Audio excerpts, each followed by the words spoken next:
can I just start by asking you something, which is going for me, about the title, the kind of New London thing? Because I think we both reached the same point, you know, this Olympic moment as being hugely significant. And I ended up, after that, coming up with something called the last London. Yeah. As if the stamina wasn't there to go on any longer. And you much more optimistically call it the New London. There's a New London, except that it took you 10 years to get through from that point of the Olympics to now, and bring this forward. And so there's a sort of, what I like about it is a sort of a spiritual journey as well as a journey forwards and a journey into the deep past, because you're always reaching for Iron Age and the Bronze Age and anything you can find that's there before us that you want to go back to, and the presence of your father, who's a great figure in this, sort of going for his pheasants around the fringes of things, and you're in conversation with him while you do it. So the first thing is, like, I think that point prior to this, through conversations or reading with J.G. Ballard, you see that his London, he defined London as being a suburb of Heathrow. So he felt already that kind of that London that he knew in the 60s and Notting Hill was gone, and this other thing, this other marginal thing, the orbital circuit, written about by your friend Papa Demetriou as well, wonderfully, really a deep topographer of that landscape, changed into what you've now calling the New London, which is the whole of London has become a suburb of Westfield. Yeah. Yes, that's right. Which is more dramatic. Yeah. And this is where the book starts, really. Yeah, it is indeed. And it's funny, actually, Ian, you're somebody that would definitely, I would have thought, appreciate the evolution of the title, because for a long time, in my head, it was the idea, I was playing with the idea of New Troy. That idea of the Gordon's London, Caer Troia, the Welsh citadel, and I've always found that an incredibly potent idea ever since I first stumbled upon a book in Cecil Court, the copy of E.O. Gordon's Prehistoric London, and I thought, that'll be a good hook.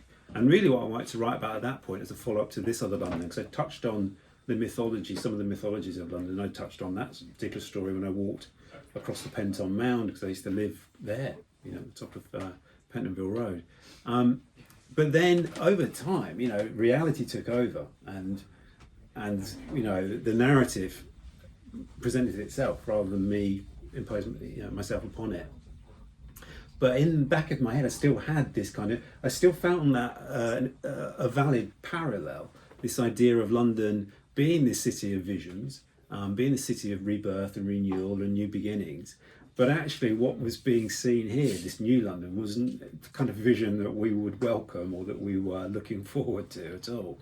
But it was still a place where, developers and politicians had an idea of this new citadel they wanted to create, purely for, obviously, financial gain. But it was still a city that was going to have to accommodate the weight of its history. Regardless of whatever ideas they may have, that will eventually come through. And I think,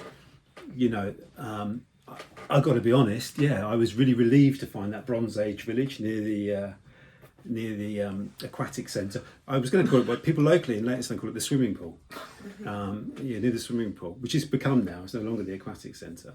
And that suddenly then, I felt kind of coming together, a resolution of all those. It feels like you being in Leytonstone was sort of, in a way, finding your place. Because it's on the edge of the River Lee. It lets you into this sense of a London that was Saxon on one side and Viking on the other. It's a very great dividing point. And you say somewhere towards the end, I began to view these mounds and earthworks as the physical remnants of some of the first attempts to raise structures that became the city we now live in. So essentially you saw London emerging from this waterway. Yeah, I think there's a really great parallel, because I know when we were making the London Overground film, and it's a line that's in the film, it's in your book London Overground, about the Olympics being a generator, and the Overground, that then the Overground circuit was completed to service the Olympics. It then creates the London you described so eloquently in London Overground. And so that's, you can establish that narrative quite easily by seeing the Olympics as the generator of the new London in here. But what's less obvious, but what came out of just doing the walks and following the threads, was that is the first London in many ways. If you want the really old, if you want to go and find the archaeology, and also the idea that there was the major wharf that the Romans first visited as traders would have been at the confluence of the Lee and the Thames. And you talk of Viking ships being quite far up the River Lee. I mean, the Lee was wider, obviously, Yeah, that much time, wider.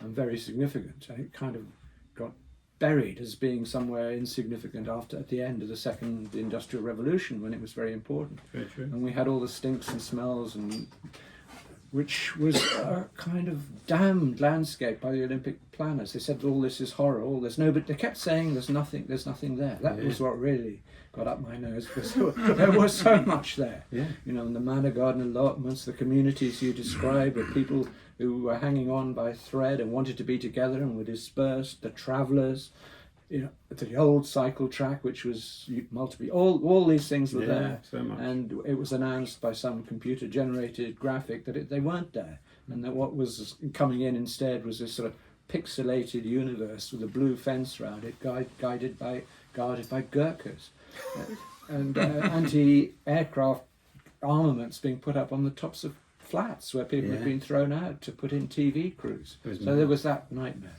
and you kind of pick up on the moment all that's over and seeing what is there now. Yeah. And initially, not very much.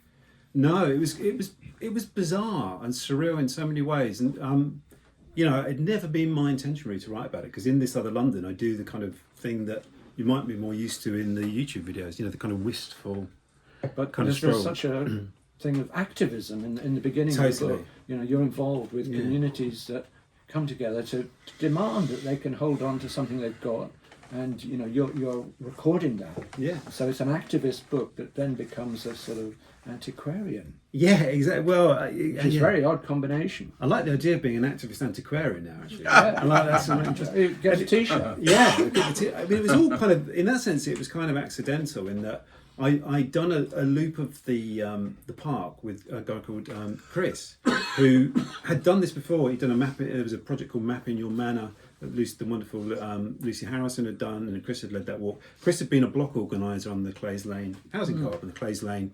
Let someone here either lived in Clays Lane or went to a party there.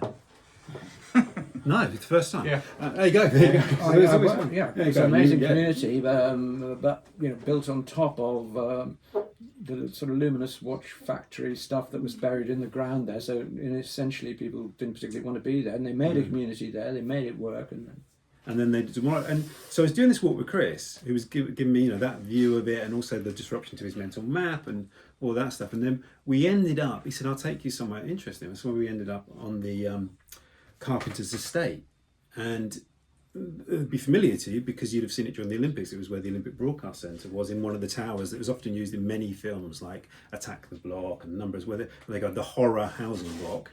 So it was that one. So they kicked everybody out, said it had asbestos in it, to get them all out, kicked everybody out of the rest of the estate for some reason, and on the idea they'd move them back in. It was like, we've got them out now, we don't have to move them back in, we can sell the land. But 2014, when I did that lap with Chris, people were moving back in. It sounded like a good story. 2013, I think, actually. Anyway, it sounded like it was a good news story. People were repopulating the Carpenter's estate. But the next thing I know, there was an occupation there by a group of mums who were being evicted from a mother and baby unit in Stratford and being sent all around the country.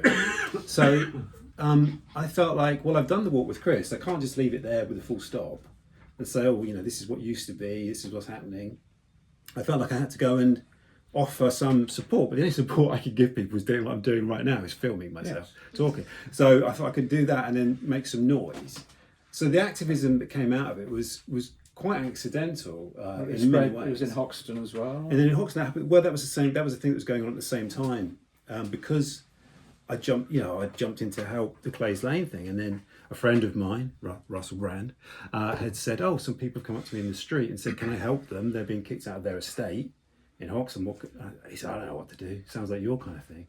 So I was like, I don't know what to do, but there's some women on the estate in Stratford. Let's make it into one thing and make it. It sounds like the same cause. So it all just was really about thing of following the story, you know, which went all over London. Yeah, I mean, Right out to Hendon. Yeah, went everywhere. That initial Focus E15 mums, as they became known in Stratford, that became international, like in 2 weeks. And there were news crews from Partly all through around. what you do. Through this, yeah, Obviously. through this. And, you know, and The M11 before then. The M11, yeah, which was exactly. a big moment. I was never involved in the M11, but it was I've written about it, and it's in the landscape. It was really It's in wonderful. your landscape, though. Well, we went to Barnet, when I went up to Barnet and covered that, where people formed. It's one of my favourite stories. They're all my favourite stories. None of the activists are here, are they? Because I don't want to show any kind of favouritism. But there was one because they had created a microestate, the independent microestate of Sweetstopia on the Sweetsware estate. And it had echoes, right about in this other London, of Latonstonia and Wanstonia, which were serious endeavours, but also quite comical as well at their core. And when I arrived at Sweetstopia to film there, with my passport to get through the border, and they said, "Don't worry, we'll make you one, and we'll give you a." There on the they erected a border wall, and there on their wall was M11 crew was stenciled on the wall. So some of the old M11 activists had found their way to the London Borough of Barnet. So in a lot of ways, those stories just came to me. Actually, they weren't like people saying, "Oh, you know," because the Focus E15 mums had a good result. The New Era estate that was saved for the residents, and the New Era became enormous as well. Bill de Blasio, the mayor of New York, got involved because it was an American real estate company that were making the people homeless, and it was incredible. Really, it was a period of time that didn't last very long. So is that part of the definition of being a new London? I mean, in that the pressures were such all round that people began to form sort of activist cells and actually take on localities and do stuff that could, through the media and Russell Brand and so on, really get a huge profile and sometimes win. People could definitely win. I think what it was though, and one of the things that was really inspiring for me, and I know this is something we talked a bit about when we walked around the overground circuit when we talk about hope, is most of the people I encountered in those, and not all of them are in the book, but they weren't activists at all. They were never people that had been involved in, they weren't what you would call activists. They were the Sweetstopia people, some of those were, for sure. I mean not necessarily kind of But they were just professional activists, No. but just active. They were active Energised. and they were acting because they were going to be made homeless. They were losing their homes. They were being forced out of the city that they'd grown up in, multiple generations had grown up in. So they were fighting to save their lives. And you saw what people can achieve, and often as well, day in, day out. You're talking about 1 or 2 or 3 people doing the work day in, day out, alongside having a job or caring for people.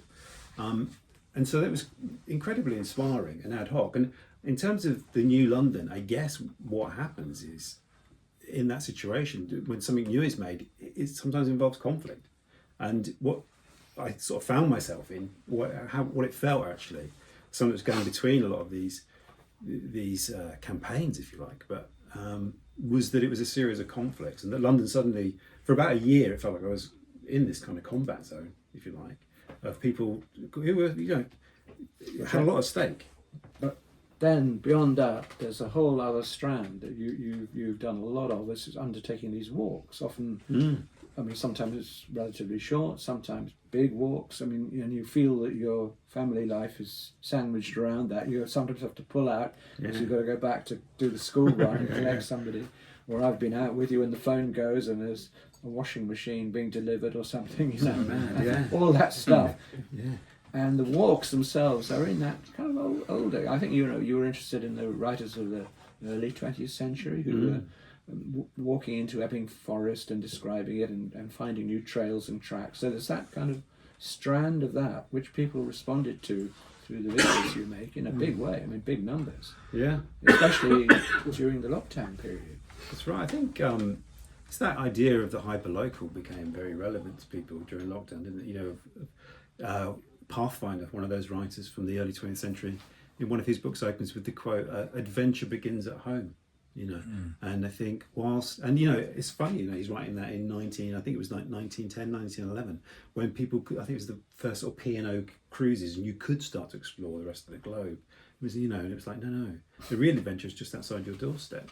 And I think, again, that ties into the obligation to write this book in a way, was they were also mapping in New London that was being built in the fields as London spilled out into the villages and swallowed up the villages. Wasn't that like Blake? Didn't you mention Blake sitting in his backyard and seeing fairies? And Oh, I did, but I mean, he is the Blake expert in a lot of ways. Sorry, But Blake, I mean, But it's Hercules a, Road. yeah, it's a continuous process, though, isn't it? Yeah, it is, I mean, it is a continuous seeing process. Eden. I mean, this is it. Seeing visions of Mm-hmm. London as Peckham, the that's New right. Jerusalem. Yes. John writes about. Yeah, that's true. Well, exactly. That vision he had of the pillars of gold rising in the fields Yes. between Islington and Marylebone, right? They messed that one up, haven't they? They have really messed that one up. But it's too late to save the Brie Louise, sadly, isn't it? Yeah. But that was the thing of these constant things of save this, save that, and it became quite overwhelming in a lot of ways. It was great to see that so many of those battles were won. I mean, in the book, what I really like, I mean, it's a relatively slim book, but beyond that, beyond the sort of the public polemic aspects, there's this sense of your own biography. In that, there's definitely a kind of dip in terms of energy and mood, but you're still going out, and you have this really significant quest that you want to do up the Lee Valley, and you make the first journey and describe it, even though it doesn't actually get there. And that's one of the sort of richest sections. And then eventually, you do get there, and you trespass, and you come through, and you have these sort of moments of vision. And at the same time, we get the sense of your own life is threaded through it. You're not sort of presenting yourself simply as somebody who comes in and gets involved with great campaigns, or is making sense of a huge corporate moment like the Olympics, but you're a person with a life, and that's in there, which is really readable and engaging. oh, thank you. It means a lot. Because obviously you're a big inspiration for that form in that way. I think, yeah, in a way, that's the kind of I'm not sure it is the book that HarperCollins, who published the first one, would have expected, but it's a little bit more of a conventional, I went for a walk one day type thing. But I think the background of... Well, it feels fairly free, I mean, I wasn't expecting after we started that suddenly you're into Soho, for example. Yeah. Which seems what? I mean, neither was I. I mean, presumably you'd done something about that and you thought, Yeah. I'll stick that in. But It makes sense. It fits. Well, it also at the time, it's always reassuring actually to know, but it's part of the same narrative. It was part of the same dynamic. Sweeping Across London is it was Crossrail partly that's being used as a cover, yes, to get the old music trade out of Tin Pan Alley, out of Denmark Street, and also time and again. Yeah, and the amount of residential properties now, residential developers. Soho, I went to a fascinating meeting actually, which is in a video if you look up Save Soho. It was really fascinating. They were trying to decide the future of Soho, and Stephen Fry was going there on behalf of the Save Soho campaign. And there were basically 4 landlords who were deciding the fate of Soho because they owned it. They owned Soho. And luckily, one of them was a very old family. And there was an old guy in a wheelchair, and he was like, no, I think I'm going to keep things as they are, thank you very much. Otherwise, you're seeing it in Soho at the moment, with all the apartment blocks. Of course, people buying these expensive apartments, and they don't want a noisy bar downstairs, and they write to the council, make complaints about the noise, and so all the music venues were going from Soho. So it was part of the same process. Can I? I've just Soho. I've done a book called Pariah Genius about it's not out till April. It's a proof copy about the photographer John Deacon, who was absolutely part of this culture of Soho, in that he was very involved with Francis Bacon, and Francis Bacon commissioned him to take photographs from which Bacon painted. He didn't want to paint from the life. So Henrietta Moraes and Isabel Rawsthorne, Lucian Freud, even all of those people done through Deacon. But what's the point here is that the kind of world of Soho, the intricate world of Soho, the war years, the immediate post-war years into the 50s, all that stuff that disappeared, actually already in the 60s and late 50s was moving out to the East End. There was a very interesting transit in that where Francis Bacon bought a house in Narrow Street in Limehouse. Dan Farson was one person who moved very much involved with Soho life, moved out there as well. And they all reconvened in the Waterman's Arms, which was a pub that Farson ran. And unfortunately for him, came into the culture of the East End, and the craze came along and took it off him.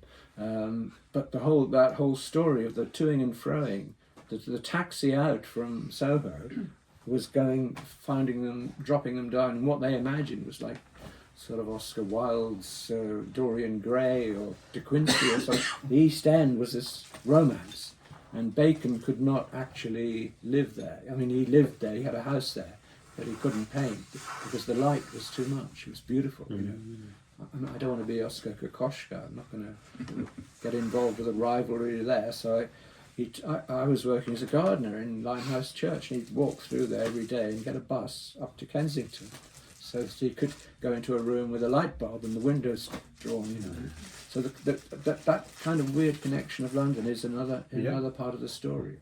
Well, and it goes back to those, you know, the classic Jewish transit that people like Bernard Copps would have a family embedded in the East End, but was selling books and getting involved with drugs and jazz in Soho, and escaped backwards and forwards, which is Alexander Barron's novel The Lowlife.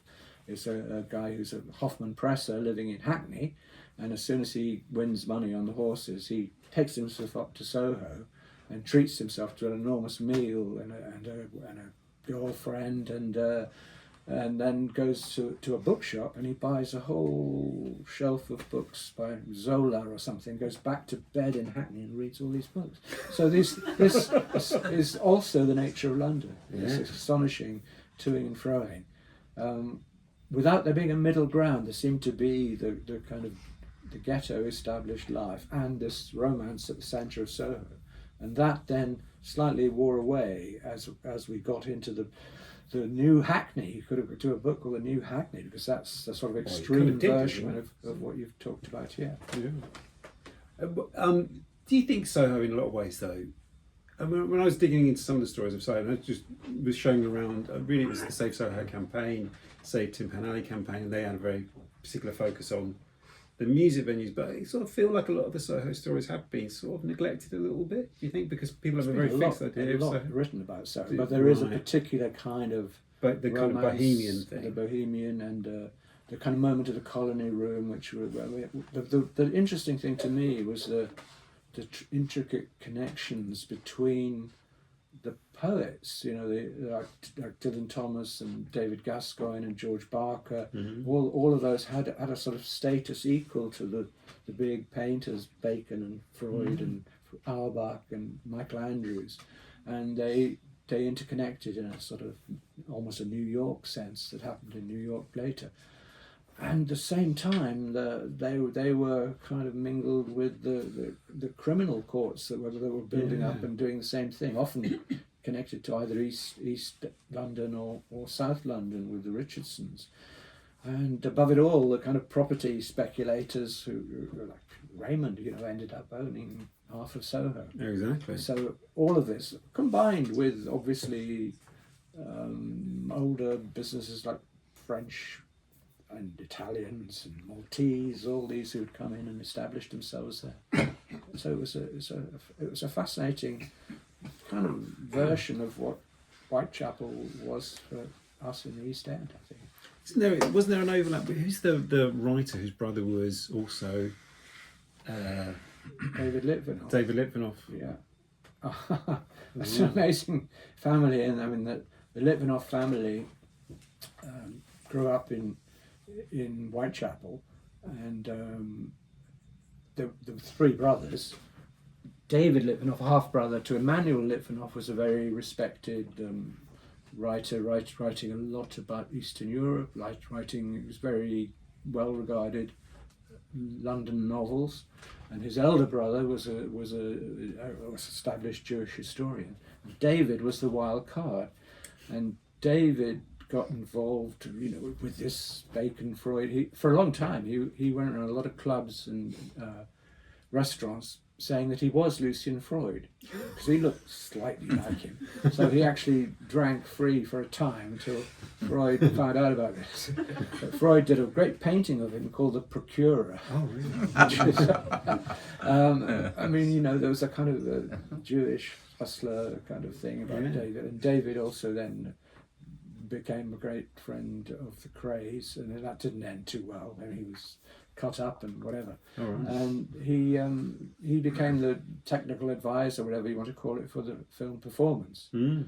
And so that was sort of his claim to fame. But he had an extraordinary life. I mean, you know, a real. There's a very good biography of him that's been written, which I think is still in print. Yeah. With all his connections, also with the music business, Mick Jagger and all. We haven't mentioned Chelsea, but none of that comes into this. Not book. really, not quite. That's old London stuff.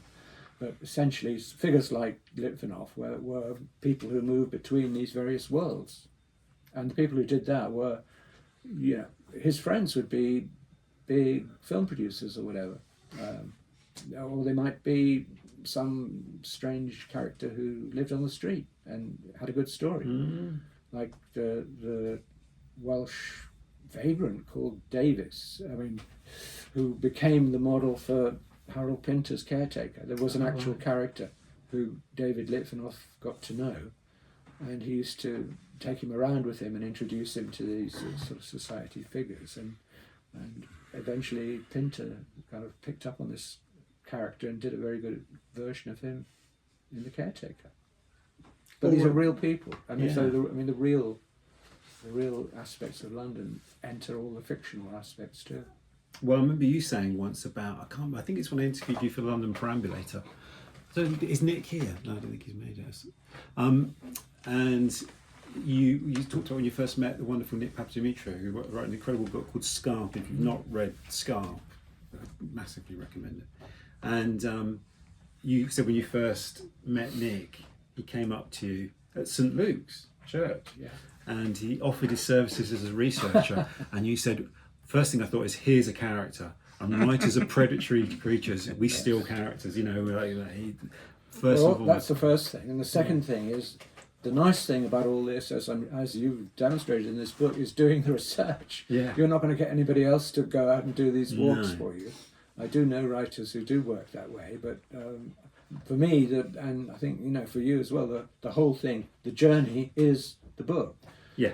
And there doesn't always turn out to be anything, but those essentially every book is a hope that you'll move into the next journey. Yeah, and I think as well, like, it's that thing of the document. This is the thing with the videos, actually, in a lot of ways. The documentation of that can be a thing. Yeah. With the video, like I did a walk at the weekend. One, you know, I think it was last Monday. You know, I read an archaeological report about a tributary of the Fleet that ran through a building on Old Bailey. I was like, what? Okay, and it described the area suddenly not as like a part of Ludgate Hill, but as a major tributary valley. And I was like, well, this is like mind-blowing stuff. You know, I was bored, my family rigid about it. I was so excited, and kids are trying to play Mountain Blade Bannerlord, which has only recently come out. They've not no interest. The wife's trying to like recover from a day of teaching, and I'm like, this is incredible. There's several tributaries of the Fleet that run. Anyway, so I thought the only way to really do anything about this, because the basic research has been done. The archaeologists have gone there, they've gone into trenches and holes and analysed mud and done all the difficult. You know, I can just go out there and walk the landscape and see what I see, which you would never be able to really write it up, I don't think, because the river's about 500 yards long. But it was a great, and I shot a video, just went out there to look like, you know, to have the experience of looking Seems to overlap so brilliantly with the walk you filmed in the very cold day in the winter with Emanuel Swedenborg, the mystic. Complete overlap. Prophet who arrives in London, lives in London. Yeah. Hears this voice, you know, and has this moment when he goes to somewhere, as described as a tributary of the Fleet, takes off all his clothes and has this sort of mud baptism that allows him to become the sort of seer of London, or being able to see a multiple version of the city, which a lot of writers go for, that there is always another London above this London, another London below. And Swedenborg going into that mud hole of the Fleet was his great moment. Yeah. And, you know, nobody's ever got to identify where or what that was. But can now somehow, have a map. In the way that you've hung around the margins of the River Lee, Swedenborg was always somewhere pretty close to the Fleet. Exactly. Until he moved out to East London, where the Swedish church was, well closed square. And that's a great example of those kind of layers in a way, because, you know, if you can look at it just topographically, and when I went out at the weekend for that, on the other side of the Fleet, on the kind of eastern bank, I'm just looking there at the landscape, really, the topography, the landscape, a bit of the archaeology. It's really interesting, you know, sort of not interesting, fascinating. The idea that the Romans were straightening rivers, redirecting them through the city, culverting them in their own way, and just looking at it like that, looking for springs and wells where it would have risen. But then on the other hand, on the other side, where there were equally multiple tributaries feeding the fleet, that walk we did that day just added a completely different round. You know, with Swedenborg's vision, and when I'm trying to just explain to people who are not madly interested in, you know, they're like, you know, where's the best place for coffee in Soho? Yeah.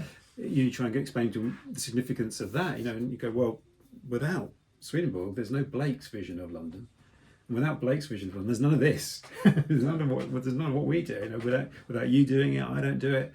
You know, and it's a continuous cycle. Those people looking beyond the surface and looking beyond the veil to what, you know, and opening themselves up. But also you have to not only do it but redo it and keep doing it, because as you pointed out, you know, you do the same walk, and suddenly you notice that thing, that plaque there, this person that you meet who tells you another story, it gets richer and richer and richer. And each time you do that, you yourself have acquired this layer of sort of memory and imagination that was not there before, and you leave some trace by making the film or telling the story. Yeah, I think you said it that day, it changes you in a way, but there's also that wonderful moment, which is in the book actually, and in the London Overground film, when we went to the square in Wapping, where you'd written about in Downriver in, was it the late 80s, early 90s? Yes, yeah. And there was this plaque to Thomas Raine's brother, the leveller. Brilliant. And you're going, well, I've never seen that before. And you've written about that. Yeah. It's like there's a whole other part of the story that you hadn't. Well, I was so taken on the initial one with the smell of the spice warehouses and the presence of these marmosets or monkeys in the trees, which I thought, that's where they come from. Yeah. You know, it was, and I was completely, I probably, you know, elaborated beyond what actually happened, but still, it was a kind of mix of the myth that you're creating, because you think you can immediately see the kind of pubs where the sailors at that time would bring in exotic animals. I heard so many stories about it, have them under their coats and sell them in the way that they were doing in Cheshire Street in the Brick Lane Market. Still, you know, when I was trading there in the early 70s, and you can see in the photographs of Marketa Luskakova, wonderful Whitechapel market photographs. You know, it was a lion cub under his jacket. The whole, I mean, it would just, none of it would be remotely allowed, obviously no, but that whole section every on Sunday morning was just animals, goods, books, you know, the treasure of the world, and that particular thing stopped and has gone. They're just ghosts at markets now, or they're retro, heritage, whatever.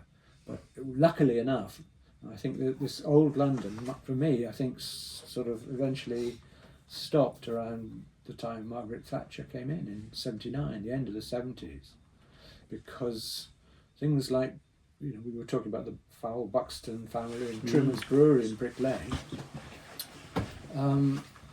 That became a huge property speculation. Instead of being Quaker employers who treated the workers pretty well and even provided housing and all kinds of things, they sold it to a developer who said he was going to keep the brewery going and do everything else, and wasn't. He'd already seen the sort of new Shoreditch, and he was buying up all the land all the way up to the railway, you know, and essentially from that point the past was annulled and became a heritage industry. So everything was pastiched, and the brewery itself became, you know, artist quarters, and then ends up as what it is now.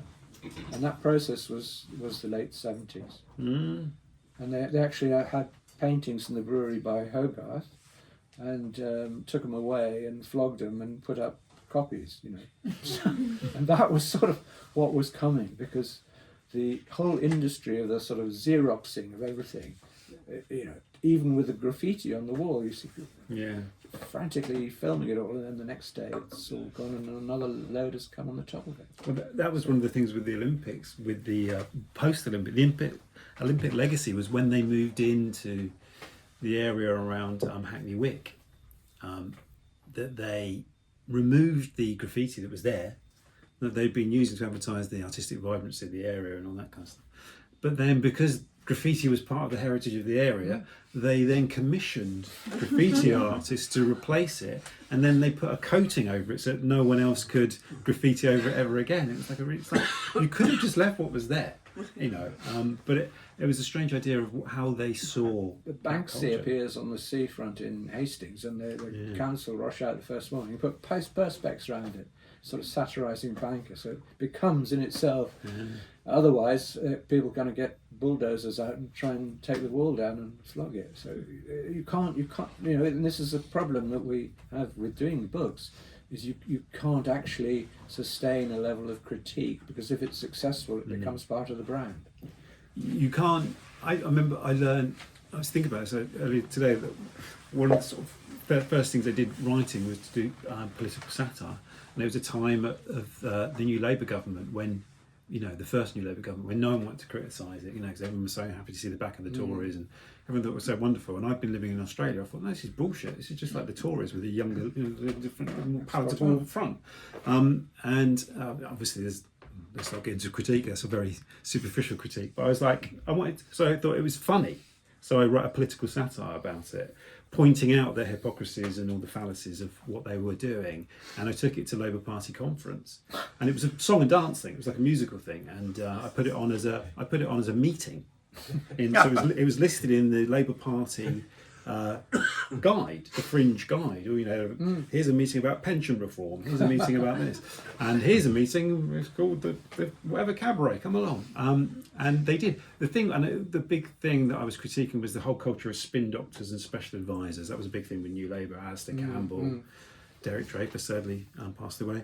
But all those kind of characters. And I remember one particular night, they all came, like a load of them came. And I thought, right, I'll be giving it to them. It's the most laughter that show. They loved it. They loved it. I just thought, oh, this is a waste of time, you know. And I thought, what did I think? You know, they changed. Go, oh, have you seen the light? You know, you were so right. You go around Geoffrey Archer's flat, you have a wall of which you have. satirical cartoons about him. He loves them. They're all there next to his Picasso. And that's in Lights Out the Territory. Gold, brown, all his book. That's a nice library. Yeah. Oh, they're all his, and they're bound in gold. That's another story. Yeah. And it's in Lights Out for the Territory, isn't it? Which is over there. Yes, it is. Yeah. Have we? I think we probably. I don't know how long we've been rabbiting. You know, you probably realise that you could end up just sitting there listening to this for the rest of the evening. we did that once the chap, and Viv, the bookseller, has never forgiven me. Oh, no time to sell books. She had no time to sell books, and I didn't even mention there were books, and everyone just went home because we've been talking for 2 hours. She went, yeah. So shut up now then. She shouts at me now from the back of the room. Yeah. So I don't know how long we've been talking about. We'll do some questions. Could be about anything. Don't have to be about the book. Well, it can't be like cooking. What's your next book? Well, that's a good question. The next publication. 10 years. If I'd say, yeah, I don't know yet. And the next publication will be this year, actually. So, the only way I can do them quicker is to agree to something. So I've agreed to a wonderful small press in South Wales called The Three Imposters, who recently published Ian's. And so I'm going to write about the Black Path. I made a video recently. That was like my research, in a way, if you like, walking the black. It's like I'll unpack this fully in the text, but on the surface level, it's known as like a drover's path that went from Walthamstow into the city to service the markets, but it would have naturally extended further. And some of the local historians around Laton have obviously conjured up more fanciful histories of it, bearing in mind the kind of history and the heritage of Laton marshes particularly. So it was an amazing walk to do. It would make an incredible pub crawl actually. But it was right on your manor actually, and I went through past Haggerston Park. London Fields, Haggerston Park, it's fantastic. I stopped at St Leonard's Church. I stopped at Shoreditch Church because that's kind of where the path stops, although drovers would have carried on into the market. So I'm going to write about that. And then after that, the next book will be a lot, I don't know how I'm going to frame it, but it's going to be a lot more of the kind of walks I've been doing over London in the last sort of 3 years. Particularly, I mean, actually, when I wrote them out, the ones I want to do, I realised that 70% of them are rivers. So I thought I could just do it. I mean, you could write a book about the Brent, I think. Just the Brent's are fascinating. But yeah, that's what And Ian's is this. we know a little bit. You probably already started working on one because this you've been working on a long time. You probably finished that ages ago. Yes, I mean I started it. It was unusual for me because it was a sort of commission. Yeah. Because way back when in Downriver, the beginning of Downriver has a scene in the World's End pub in Tilbury, and I kind of projected a Farson character and a Deacon. And I wrote these two fictional versions of Dan Farson and Deacon. And they always haunted me, but I moved them from the Isle of Dogs a bit further out. And Robin Muir, who did a book of Deacon's photographs and put on an exhibition at the V&A, contacted me bizarrely, most amazing reader. He said, was that Deacon? And I said, yes. So he put something about it in his introduction.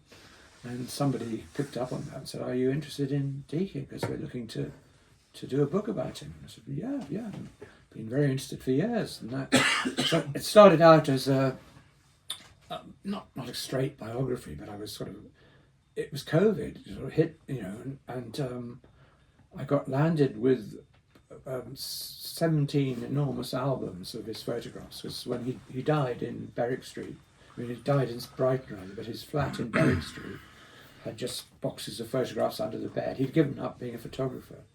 And Bruce Bernard, who was a photo journalist and editor, found them and said somebody should buy these, and James Moore's bought the whole lot, and nobody had really sorted them out. So I had like 17 of these massive albums of these images, but no text or no identification or anything. So I had hundreds of pictures and sort of 20 or 30 pictures of the famous sequences like Wheeler's lunch with Freud and Bacon and so on. But you could make up your own version of it. So I couldn't go anywhere, I couldn't interview anybody because it was lockdown. So I read up all the relative stuff and I wrote a sort of first draft version. Well, Claire, who was the editor at this new publisher, Cheerio, which is part of the Francis Bacon estate, said, why don't you make it fiction? We want fiction, I thought, oh, great, so I can let rip. So then there was a sort of fictional layer, and then eventually it turned completely into something else. So I wrote 3 complete versions, and it really centred in the end on the fact that he had a series of operations in Hackney, in fact, in Homerton Hospital. He had a lung out, and Francis Bacon paid for him to convalesce in Brighton, in the old Ship Hotel. He went down there, went out on an enormous binge, came back, lay down, rang for a cup of tea, and when it came, he was dead. Wow. So my conceit is that this is the beginning of it, and he is going through these sort of posthumous series of reveries and things after he's dead, which go back through the various. So, because his life is much more interesting than what he's famous for, which is just a few years of doing all the photographs in Soho, big, hard contrast photographs that sort of David Bailey copied, really. Is that the famous photograph of Francis Bacon? Is that by? There's loads of famous. There's a very ones. contrasting one. There's one of Bacon. I mean, there's all those people. I mean, many photographs. But the interesting thing is that he was also a big walker, and he did enormous numbers of photographs of just walking very early in Paris, in Rome, in Athens, in Tangier, where he crosses over with the William Burroughs setup. And for your interest, it's kind of a lot in the East End. He sets out on a great sort of derive from Narrow Street, where he's presumably with Bacon, goes through Limehouse Church, the Pyramid. He's trying particularly to identify traces of the Chinese community. Loads of signage, lots of old shops. This stuff's never really been properly covered. So I kind of retraced his, in the way that you would with one of your films, the story of what he'd been getting up to there, and the history of the Waterman's Arms pub, which became the weird cultural centre for all of this for a few years. Completely, everybody was there, like Frank Sinatra, Clint Eastwood, the Marx Brothers. I mean, bizarre. Everybody had to go out there. Nobody knew where it was. I mean, where they'd been. Why were they going out there? because it was the place, you know. Right. I mean, you're in Soho, and they say, look, the real happening thing. They've gone to is Bloom's for a subway. Isle of Dogs. Yeah. Well, Clint Eastwood turns up here, and Shirley Bassey, when she was pregnant, gave a song. You know, Wow. it's a film called London in the Raw, Oh, yeah. which you've probably come across. Yeah, it's a bit of There's release, there's a section in there on the Waterman's Arm, so you can see what it was like. Oh, okay. It's funny that there was a lot going on because there was also the. It wasn't it a pub, but yeah, There were several. Was it the Iron? Was the Yes. word Queenie Watts? Yes, Was it she the Iron Bridge Tavern? advised Farson on how to, Right. set this up. Yeah. And he set it up like a kind of musical with the idea that, and initially opening up at lunchtime, nobody came. That's So Alfie, right? this The is big scene in oh Alfie is God, in this is a Queen Watts' disaster. pub, right? And then that evening, packed to the gills, and there was this sort of mixture just of, you know, sharp young East Enders with these celebrities until the praise came in and said, you know, we want our cut. Right. And they said, we're going to get you a chauffeur. He said, I haven't got a car. He said, it doesn't matter. He just wanted this guy. We followed him around everywhere. Mad. Anyway, that's well, the stories are all in there.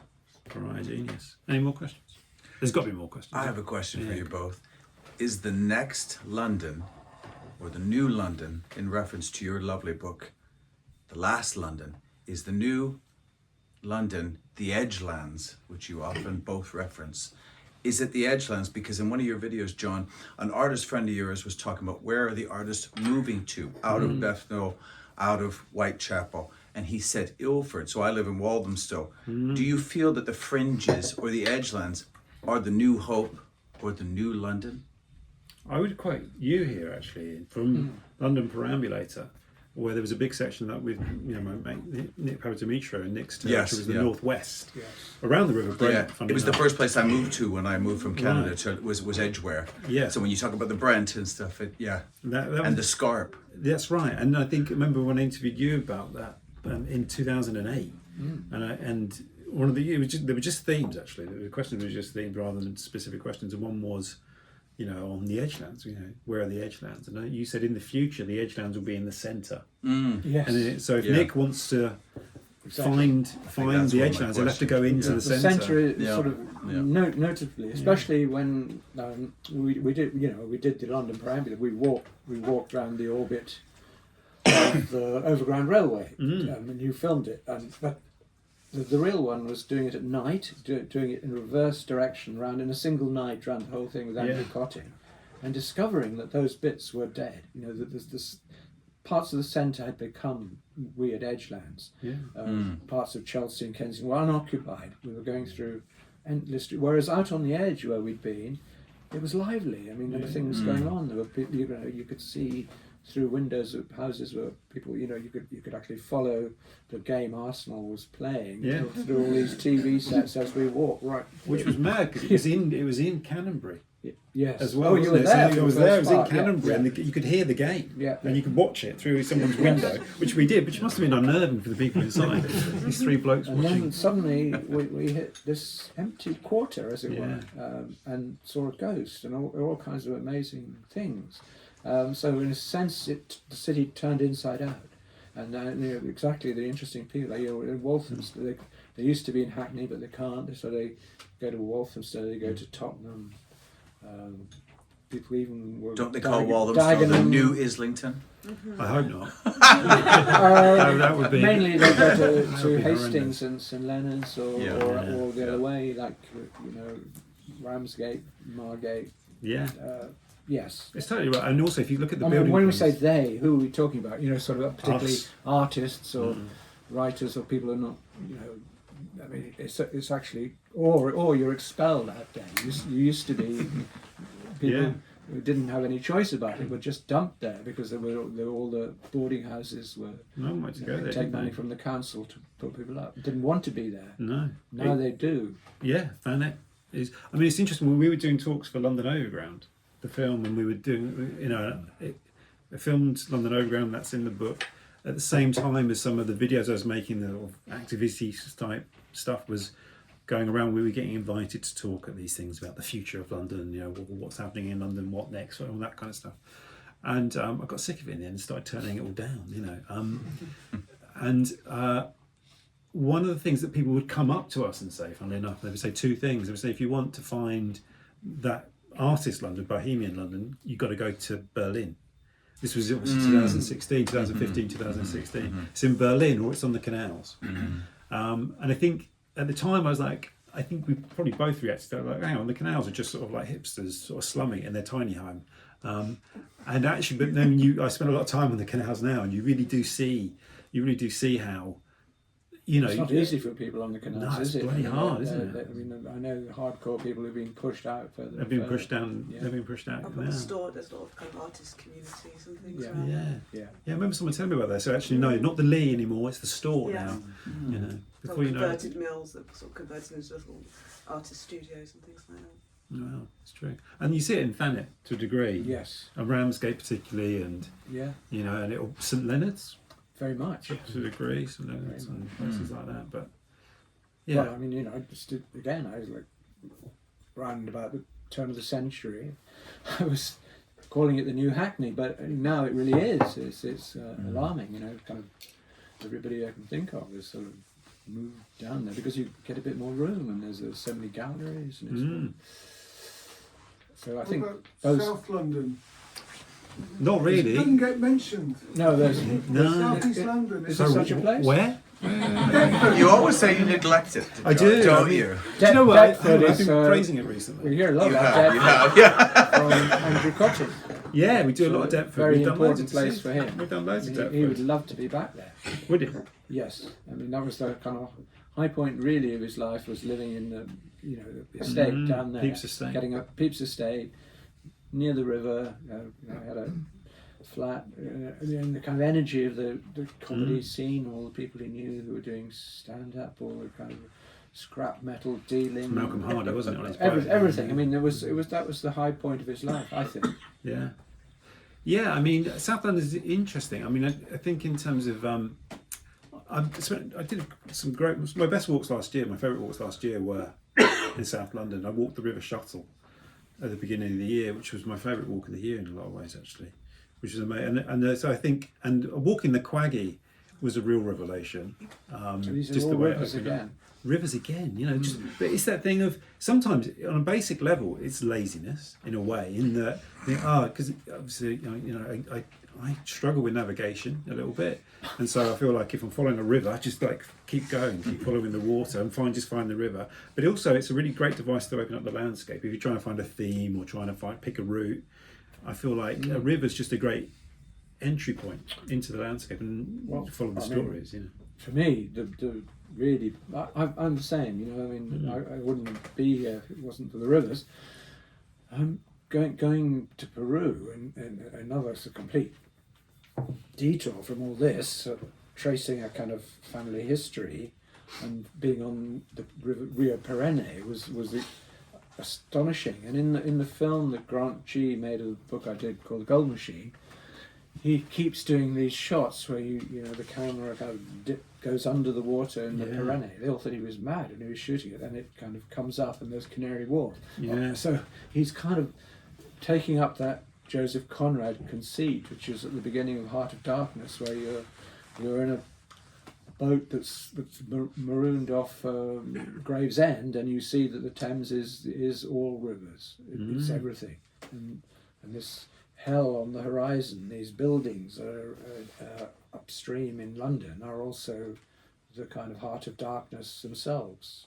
So essentially, being on a river somewhere completely different just showed you how much river was the life, because you couldn't penetrate the jungles on either side. So the river is it, and all the myths were of that river until the missionaries got on and taught the indigenous people how to fish with dynamite. So they're all missing fingers. Kind of cheating. Anyway, so all those things, but I mean, the river was it, and the ancestors could only be found by going to particular places on the river. I feel it's interesting you bring that up though, because I think that's an interesting experience. I mean, when I went to Borneo, to Sarawak, way back, it was a really sort of formative part of that. And it leads into this, and it leads into this other land in terms of off the beaten track. Yeah. And I'd done the backpacking thing, and it was like, okay, I got used a couple of months in, like, okay, I got used to this now. There's loads of there's Mancunians and there's everyone here doing the standard backpacking track in Southeast Asia. I thought, I want some proper adventure. Where do I go where no one else is going? And the consensus seemed to be Borneo, in monsoon, because it's really difficult. Actually turned out to be London.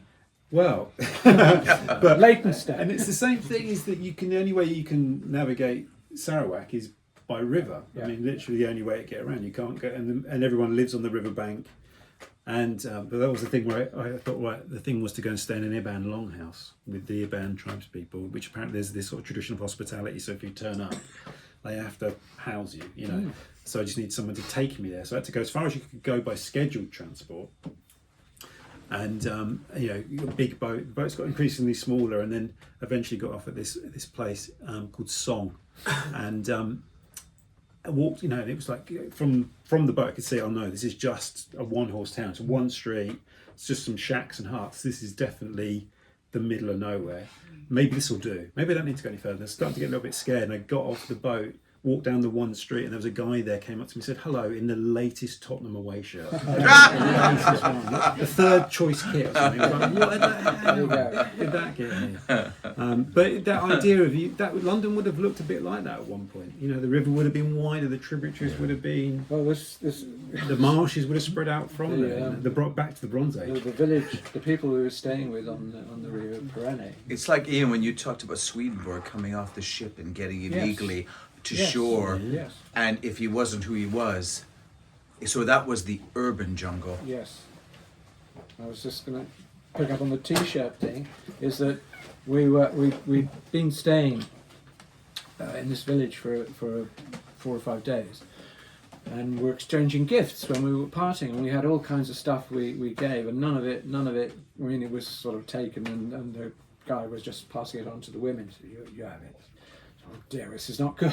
And then, just by chance at the airport going out, I thought, well, maybe a T-shirt. I bought this sort of London T-shirt, really naff. And so I'm rather embarrassed.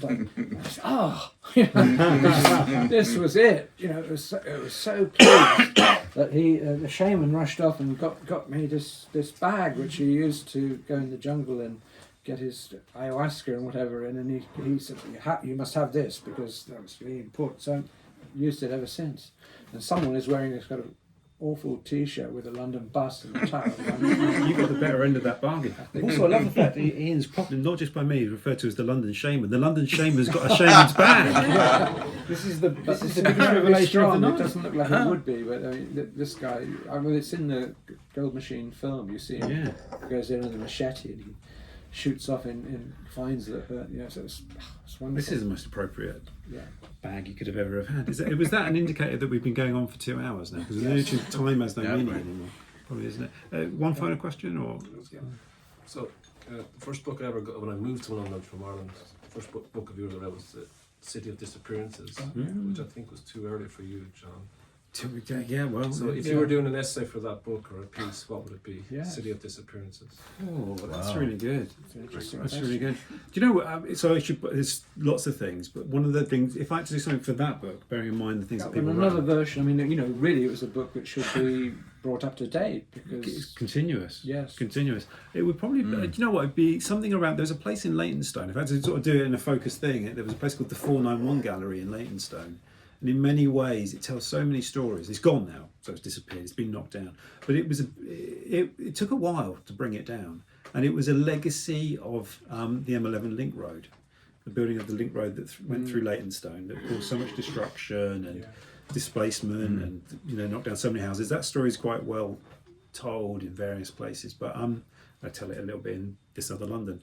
But there was a building that they'd used that belonged. That had been they'd made safes, like a safe built making factory, and TfL, or the Highways Agency. I think TfL bought it because it's near the tube station, and the Highways Agency had used it as a place to make tea, so it never got knocked down, and it's right next to the cutting where the link road runs through Leytonstone, and it just got left behind. And they didn't know what to do. So they basically, I think they rented it out to some artists and anarchists. Sort of squatters were in there, and I think they made like £1 a year or something, whatever it was. And it became this kind of peculiar, sort of like the thing you used to get in Hackney in the 60s and so, or in the 90s when I lived in Hackney. But it was legit in the sense that they kind of had a contract. So you could go and they used to do film screenings there, the Vertigo Film Club, until the roof burnt down, and then they just patched the roof up and people still lived in it. So it's not really a disappearance, it's a recovery. Well, it's gone now. It's a block of It's flats gone, now. it's Yeah, gone. but it was there, and it was just like a weird anachronism, and it was in like a triangle of land, and it sort of got forgotten about. And then eventually, around the time of the Olympics, a property developer bought the land. TfL eventually, and I have a friend actually who bought a house off TfL. Another one that they just kept for maintenance purposes. And they were like, "Oh, we've got a house left. What do we do with it?" And one of the guys had been kicked out of his house that had been demolished. They said, "We can buy it for like not very much money." So he bought this house, and then TfL recently, like 5 years ago, went, "Hang on a moment, we had a load of houses in Leytonstone. What happened to them?" And he had to prove that he bought this house from them for pennies. And then luckily, he went and found the deeds. And the 491 Gallery Boom was another one that went, "Hang on a moment, we own that building," and they'd forgotten they owned it. So then they sold it to a developer who went out of business, but they demolished it, but then went out of business. So it became this vacant lot. And there's actually still a lot of it is still vacant now. I think that's a story. I mean, this London that you described can't bear vacant lots. You They made hate that very it. clear. Hate it. They And hate It's it. got to be, something's got to go there, whatever. Yeah. Yeah. So you got to fill it up with something, even though no one should live next to the M11 Link Road. But I think People do. I was thinking one of the things about City of Disappearances was it had Nick Papa Demetriou in. I think it was one of the first sort of large scale things he'd done. Bedfront Court Estate, Yes, wasn't it? yeah. But it was a big deal. Trespass For Nick. and arrest and all of Yeah, Nick's an amazing. I saw Nick last week or the week before. He was going to come tonight, actually. Yeah, what a unique character. Not current. I mean, this is not a bit. I'm going to say this out loud so you can find him somehow and bother him. He said, "No, I'm not writing anymore. I've got nothing left to say." I went, "You have." And now I'm a publisher. I want to publish. yes. He used to give me a lot. He's just when we first met, 2005, 2004, 2005. He used to just email me these screeds, these pieces about an anthill in Acton, and he'd write 600 words about the anthill in Acton, and he'd just send them to me, and I used to print them out and keep them, and the last thing I think he put something up last year on Facebook I'm a bit fed up, so I went out for a walk. It's just a Facebook post. Took it, printed it out, put it in the folder with the other stuff. So when I went to see him, he's been unwell. So everyone's saying lots of love to Nick. He's been quite seriously unwell, and so I went to see him, and he said, "I've got nothing to say." And I went, "Well, you've got quite a lot here." I brought him, like, "What's that?" There's all these because I printed out the emails, and there's these big essays written in the body of an email. So, from like 2005, 2006, 2007, I said, "I've added it up. I think there's about 40,000 words in Wow. it. Let's publish it." Yes, yeah, absolutely. So he was actually, I thought he'd be quite happy. He was incredibly unimpressed. He was like, "Okay." So I'm working on him. I think he was like going, quite a nice cover on this actually. It's quite nice to have something like that. I'm working on him aesthetically and hoping that softens him up. Yeah. I think that's probably there's yeah, books. Ian's got like Ghost Milk. I recommend if you like this because it ties in. We didn't talk about it at all. No, I had no. questions and everything. It I had was notes uncannily unpopular book. because because it was suppressed. It was right at that no, yes, there's that. And also, like, one of the really strangest episodes of the whole business at the time of the Olympics is because I was visibly negative about it. I kind of got a lot of coverage. I was around doing a lot of things. We were at Cheltenham Literary Festival. There was a huge crowd, and there's sort of Olympic oarsman and a Guardian sports journalist in favour of what was going on. I'd never been into the Lee Valley or anywhere near it, and I was in there with Laura Oldfield Ford, as she was called then. Who were both. What's she called now? I think she's changed her name slightly. It's something. Grace. A variant on. Yeah. Laura, yeah. Anyway, we're kind of beginning to say a few things about things that have actually happened, and the crowd was getting visibly agitated. And by the end of this, it was a lynch mob. I mean, it really was. Did you get threatened by an Olympia? Yes. She was trying to get something in the sort of green room. She went for a plate of food, and he, it was violent. It was really there had been. You were being anti-patriotic. The level of hype that was going around then made things dangerous. And Cheltenham I mean, come on, you know. And you asked them, nobody knew the slightest thing about Stratford or They didn't care. Lee Valley. I mean, you had this alternative vision of reality was imposed so powerfully that you took it, or you know, or you were a renegade. It's interesting. And got to restart again, but that was So here we are. Yeah. Just to say that the book comes out when I've never had so much coverage, never been doing so many things. You know, like talking to Tessa Jowl or whoever. But you know, were all that banned from stuff. council premises, weren't you? Weren't you Yes. banned from all the Olympic boroughs? Banned you from talking about the book on their premises? That wasn't that book. That happened over Hackney Rose Red Empire. Oh, really? It wasn't It Ghostfield. wasn't anything to do with this book. It's a shame. What it was to do with was I was invited into Stoke Newington Library. There'd have been about 7 people to talk about local writers. It was nothing to do with the Olympics whatsoever. And I said, yeah, great. I wasn't being paid or anything. I was coming up there just to talk about Alexander Barron. And I was just about to come, and a phone went from the librarian. I'm really embarrassed, she said. I've been told by Hackney Council, we can't have you in a library because you wrote something in the London Review of Books that was critical of the Olympics. I said, what? I said, oh God, thank you, because this is like an own goal, you know. I rang up the publisher, and I was on the Today programme the next morning because and the guy who'd taken this decision in Hackney Council, they said, look, don't do this because this is a library, the media are going to be all over this. And they were. It was just insane, you know, for a few days this was just crazy. And Hackney Rose Red Empire book, which again was nothing to do with this, went through 14 impressions in hardback on the back of this. Yeah. So it had exactly the opposite effect. Brilliant. But it was amazing that they were going to manage the news to such an extent that you literally became a sort of Orwellian non-person for being critical. Man, isn't it? I love as well that revenge of a writer is. Sorry, right. I'm going to go on the Today programme now. I remember threatening to report a priest to his diocese once. Oh. Because he kicks me out of a churchyard. I shall be reporting you to your diocese. But yours going on the Today programme that trumps that completely. Right. We don't know how to end this, so we'll just say.